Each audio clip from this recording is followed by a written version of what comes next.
I don't remember exactly who told this story, or at least the first time I heard this story, but I certainly remember who the story was about, and that's the important part of it.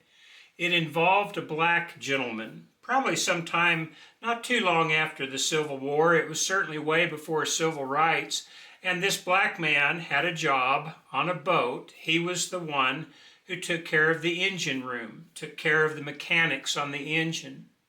And the man who was getting a ride across the river, for some reason, had an opportunity to go down below into the engine room.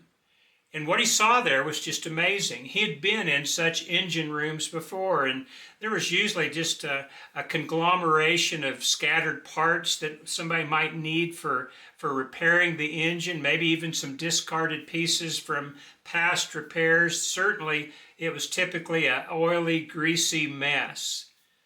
But in this case, it was immaculate. Everything about this engine room was spotless. And so he commented to the black gentleman that he had never seen anything like that before, and he was just wondering why he would go to such trouble to clean an engine room and to keep it so immaculate as he had been doing. And the black gentleman just smiled at him and said, "I got a glory. I've got a glory." Well, I've thought about that a lot through the years. There's all sorts of things that we take part in life, and sometimes they just seem a little bit mundane every day. Maybe they're our regular job, maybe they're our duties that we have with our spouses, with our children. Maybe it's just what we do when we go to school, whatever it is. But we sometimes just get through it as best we can, and we don't think about making it a testimony to the one who allowed us to have this life in the first place, or who allowed us to have this job, this family, this opportunity for education. I think a lot about that phrase, "I've got a glory," and and I think I see that in different people around me. I know I do. I'm proud of my family, as I'm sure you are of yours as well.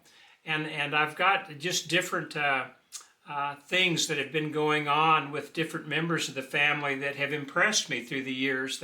My son and his daughter, or excuse me, and his wife, in their spare time, run a nonprofit. And the purpose of that nonprofit is to provide wells for villages in Africa, so that these villages that don't have access to clean water can now have access to that clean water. And they've been doing this for years. My eldest daughter is the director of a Bible school that we've just started in the small town I live in, and she's in charge of making sure all the curriculum is together in the right way, and arranging the teachers and their helpers, and just the million different things that you have to do to run something like that. And again, she just does that in her spare time. It's not her regular job. She certainly doesn't get paid for it, but she has a glory. And then my youngest daughter and her husband is the preacher at the congregation that I worship at. They've got 3 little kids and another one on the way. And yet they do a great job of working with the church and making sure that the different things that need to be taken care of are taken care of. They've got a glory. And then I watch my wife. My wife has been doing Bible curriculum for as long as I can remember. It has gone, I believe, to several hundred churches in Africa, been translated into different languages, and a number of households in America as well have used this curriculum, or different types of curriculum that she's done. And again, she doesn't really get paid for this, maybe just enough to make expenses, but she does it because she has a glory. When you think about it, I think we all need something in our life that glorifies God, that we do it just for the purpose of giving Him honor and serving Him to the best of our ability. Paul talked about that when he wrote to the Colossians in chapter 3 and verse 17. He said, whatever you do in word or in deed, do it all in the name of the Lord. Whatever you're doing. And then just a few verses later in verse 23 of Colossians chapter 3, he said, whatever you work at, do it with all your might as working for the Lord and not for men. Well, Jesus had talked about the reason for this several years earlier in the Sermon on the Mount. In Matthew 5:16, he said, let your light shine before men so that they may see your good deeds and glorify God.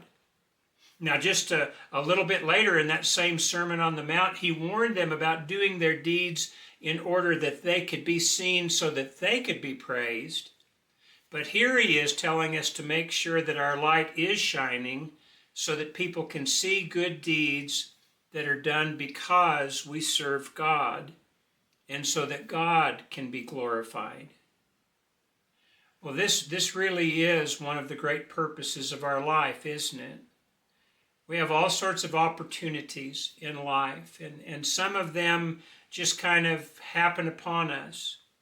This black gentleman who worked so hard at his occupation, and he wanted to make sure that it was just right, that whatever he was doing, he was going to do it to the best of his ability because he had a glory. And whether anybody ever came down below deck to see that glory, that wasn't the purpose of it for him. The purpose for him was to do his job to the best of his ability. I suspect he had that attitude Paul talked about, where whatever we do in word or in deed, that we do it all as if we're working for the Lord. We do it in the name of the Lord as if we're working for God and not men. And when we live that way, we're going to have an awful lot of opportunities to influence people to good, to help draw them to the good news of Jesus Christ.